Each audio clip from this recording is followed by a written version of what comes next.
Hey, welcome back to the stash. I remember how back when I was a kid, my dad and I would pile into our old Mercedes car and head into this tiny hole-in-the-wall comic shop in our neighborhood. It was my little slice of heaven on earth. The place was crammed with dusty long boxes filled with comic books just waiting to be explored. Most kids were off playing ball or trading Pokemon cards, but me, this was where I belonged. I guess you could say I was on a mission from God. I'd skimmed through every single bin searching for that perfect cover. And pretty much every time, if it wasn't Spider-Man, it was almost always Nightwing being the one calling my name. I'd beg my dad pretty much shamelessly to buy me as many issues as he could. I'd take them home, read them until the spine cracked, the staples got loose, and the pages practically disintegrated between my fingers, but I didn't care. Watching Dick Grayson soar across the grim alleys of Bloodhaven with nothing but acrobatic skill and unwavering hope, it hit me in a way that was so familiar yet new at the same time. He wasn't defined by his trauma. He was defined by his determination to be better,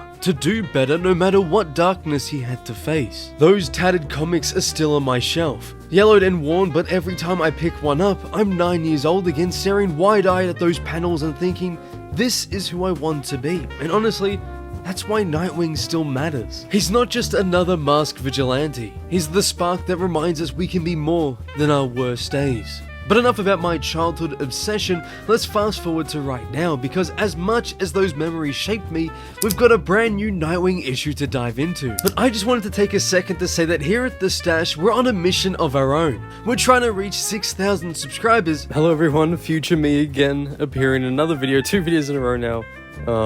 You can probably tell this video and the Metamorpho one were recorded a while ago, and since they were recorded, we have hit 6,000 subscribers, which is insane. Thank you all for that. So yeah, our next goal is 6.5, which we are so close to. So if we can make that happen, that would be, again, incredible. We also have a channel membership. It's $5 Australian. You get a bunch of cool perks and you get to request your own video. It's down there in case you want to go that extra mile of supporting the channel. But yeah, thank you guys, and let's get back to the video. So if you're new around here, welcome. Kick back, relax, and join me on this journey through the dark and corrupt city known to the world as Bloodhaven as we break down what makes this run so special. If you're already a part of the Stash though, thank you for sticking around. The support lately has been insane, and I want you all to know that I deeply appreciate every single one of you. But today, we're taking a look at how the latest issue captures that same spark I felt all those years ago digging through old boxes, searching for a hero who wasn't just cool, but inspiring. Because honestly, Dick Grayson is still that hero, and I can't wait to show you why.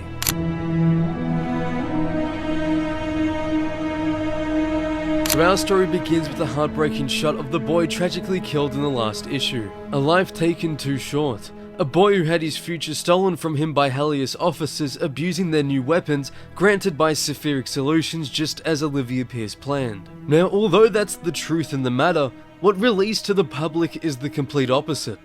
We switch scenes to see that Dick Grayson has decided to go take Miss Pierce up on her offer for a private tour of Cepheric. She naturally was surprised given the way he made it clear he isn't particularly a fan of their work, but using that classic Dick Grayson charm, he makes the twist seem so natural. And so it's here we find out that Dick is inquiring about investing in the company, as well as becoming a part of the board. And as the two talk about it, and all that comes with something as grand as Cepheric Solutions, Dick secretly plants a device underneath Olivia's table.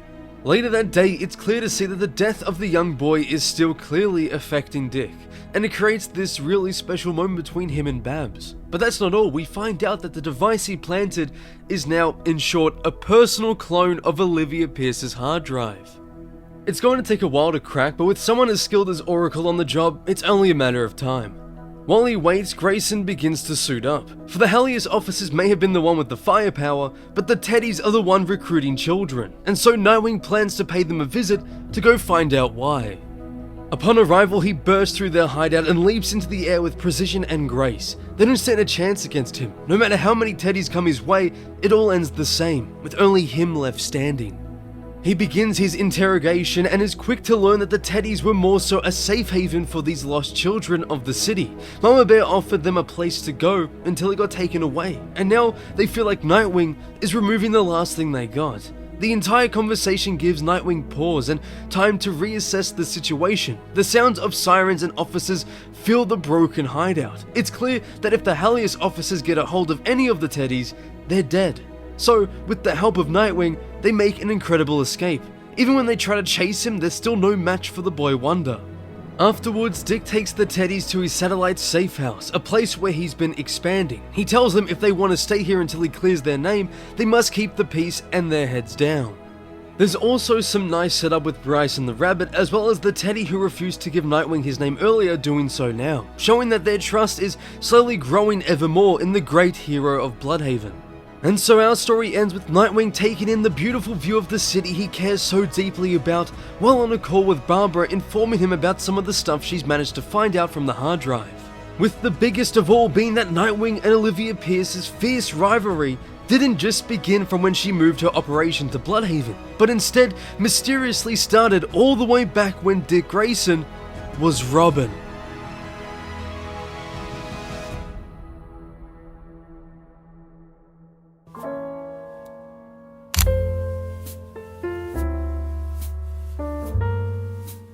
This is not a drill. Dan Watters is officially 3 for 3 on his Nightwing run, and I'm honestly stunned. These 3 incredible issues in a row? In today's comic landscape, that feels like some sort of record. Right from the first page, Nightwing issue 121 sets a serious, almost heartbreaking tone, reminding us that the stakes are brutally real. Showing the dead child mixed with a biased newspaper report, making it seem like the Hallius officer was a hero, had me immediately hooked. It was a brilliant way to pick up the pieces from last issue's masterful ending, and by the time I finished page 1, I was thinking, holy shit, we're in for another amazing issue. Now, one of the best things about Watters' writing is that he doesn't shy away from the tragedy that's fueling Dick Grayson's mission. The dramatic end of the previous issue, the shady dealings of Sephiric Solutions, everything, literally everything about the narrative is so captivating and enthralling. You, along with Nightwing, feel that heartbreak, feel that rageful anger. It's the perfect mix of emotions that grips you and pulls you deeper into the narrative. And yet, for all this darkness, there's still that glimmer of hope that defines Nightwing. This blend, intense drama coupled with a spark of optimism, is the kind of storytelling that reminds me why I adored this character's comics, why I always go back to reading that classic Chuck Dixon run. But let's talk about the way Dick Grayson's portrayed here, because Watters has me over the moon. I adore the way he writes him. This is my ideal definitive Nightwing. He's tough, badass, yes, even angry, but still remains that bright, positive core of the city that Tom Taylor highlighted in his run. As much as I love Taylor's take, there were moments that felt almost too light. Now there's a great balance to it. Watters takes the charm and optimism from Taylor's run and injects the grit and determination that Chuck Dixon perfected back in his day. And the result? A character who feels entirely whole. He's not just smiling through the pain, he's determined to change the world one broken system at a time. But this being my ideal Nightwing isn't just about the writing, but the artwork too. The art is amazing. It's perfect for the tone of the story. Dexter Soy's Nightwing conveys the character's anger and softness perfectly, and once again he absolutely nails the action scenes. My god, that fight with the Teddies was so dynamic, so intense,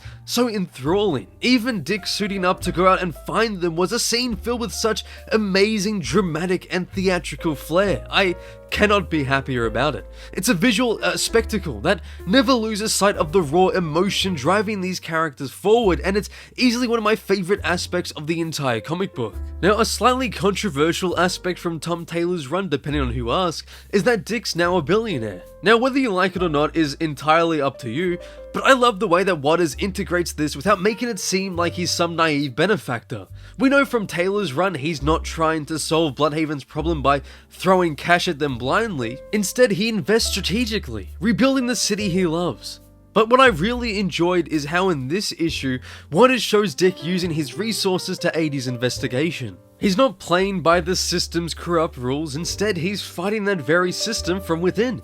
This is the Chuck Dixon Nightwing so many of us grew up with, a hero who does the right thing instinctively, but not recklessly. He's sharp, he's compassionate, and when the city needs him most, he's there, with his heart in hand, always willing to do what it takes. But we mustn't forget about Barbara Gordon. Now obviously Batgirl is great, but I've always enjoyed a lot more of her Oracle stories, and to see her in this series play that role again was so refreshing. Dan Watters also nails her voice perfectly. She's the backbone of Nightwing's efforts, offering intel and emotional support in equal measure.